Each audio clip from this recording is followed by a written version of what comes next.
If it were just a few misplaced banknotes, it wouldn't have needed an explanation. Maybe they had all fallen on the floor, but it felt like the cash was coming from this cat. The pile they were playing with each day was bigger than the last.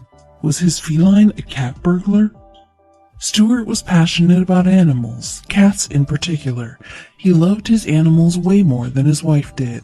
Together the couple had adopted 3 animals, a dog and 2 cats. They were all strays, but soon Stewart felt that they were missing something.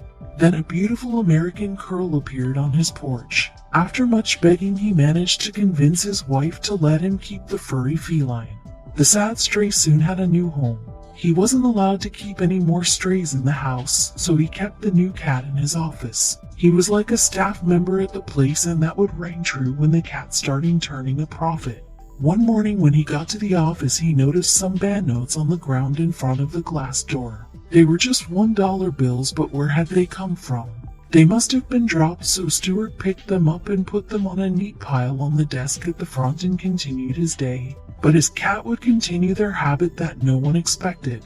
Everyone at the office loved the little stray. He'd snooze on the desks while people worked and look over at the monitors during the day. He'd step on keyboards and send emails that weren't ready. Just a few days later, he found some more notes on the ground exactly where the others were a few days prior. He couldn't understand where they were coming from. Stewart was now eyeing the cat. Could it have been him? Nothing else was out of the ordinary, though. It wasn't going through purses or breaking into the petty cash box. But still, new money would arrive at the front door every week. Soon they had $50 that they didn't know what to do with. There must have been a reason why this was happening. The office was in the busy part of town where there was lots of traffic every day. So when they asked to get a camera installed, they approved it. After viewing the cameras, Stewart just watched the cat walk around as normal. Nothing was out of the ordinary during the day. But when the evening rolled around, it was a different story. The feline sat at the entrance to the door. Stewart then saw a man walk past the door and noticed the cat trying to get his attention. The man uncrinkled $1 from his wallet and slipped it through the crack in the door. The cat greedily grabbed the money with its paw. The money was then tugged through the door by the cat. Now the cat was $1 up and the man was $1 down.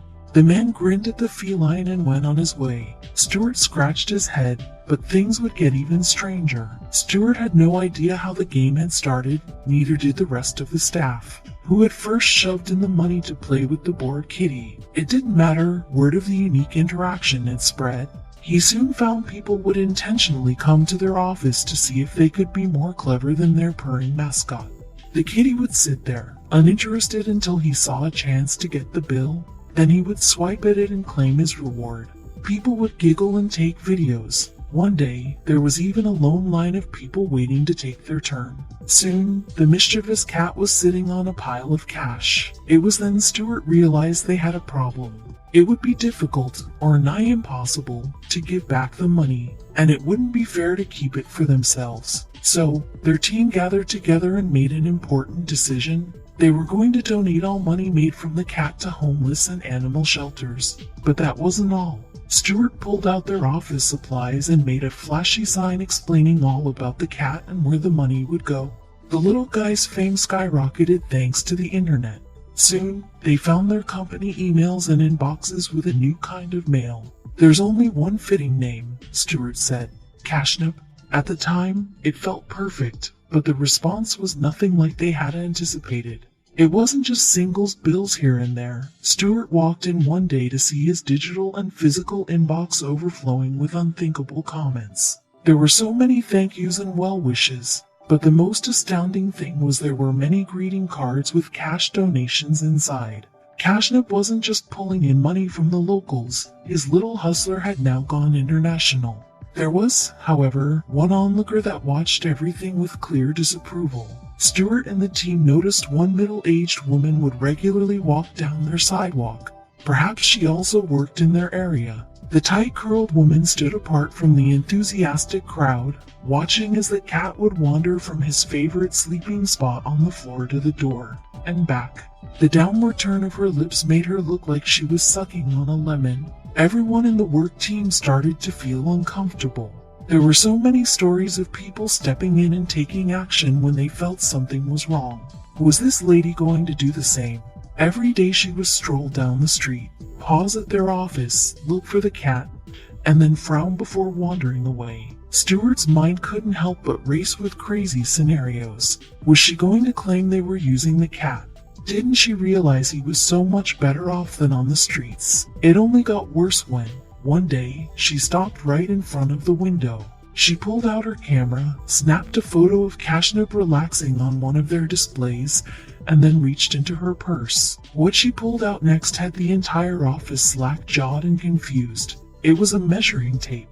The woman proceeded to measure the width of the window and jot something down on a piece of paper. She then leaned in, nearly face to face with the kitty, and then suddenly walked away. Stewart sat at his desk, mid-sip of his coffee, and wondering what in the world had just happened. But just when they thought things couldn't get any crazier, something arrived at their office. It was a large box with a handwritten note attached. It was from the woman. It said, "Cats shouldn't have to sleep on a cold floor. If he's going to be working, at least he should be comfortable." Stewart ripped open the box and let out a loud laugh. It turned out the stern woman was not only a cat lover, but she also worked at a furniture company. The measurements and close photos were all for a good reason. She had made a little sofa for the cat to sleep on. It could sit at the front window. But that wasn't all. She had looked close at the cat because she wanted to match the color of the upholstery to the color of Cashnip's eyes. Everyone in the office giggled as they rearranged the front part of the office for the new sofa. Even Kashyap loved it. It also gave them a marvelous idea. They could take this entire thing so much further. It was for charity, so why not go the extra mile? Over the next few weeks, they all went nuts with excitement. They made a dedicated website, all social media accounts, and even got some t-shirts and mugs made to sell, with the proceeds going to the shelters, of course. Soon their media sites had thousands of followers. The team could snap photos of all the gifts and cards and post them online to say thank you. Their little guy continued to snatch money at the door and make everyone smile.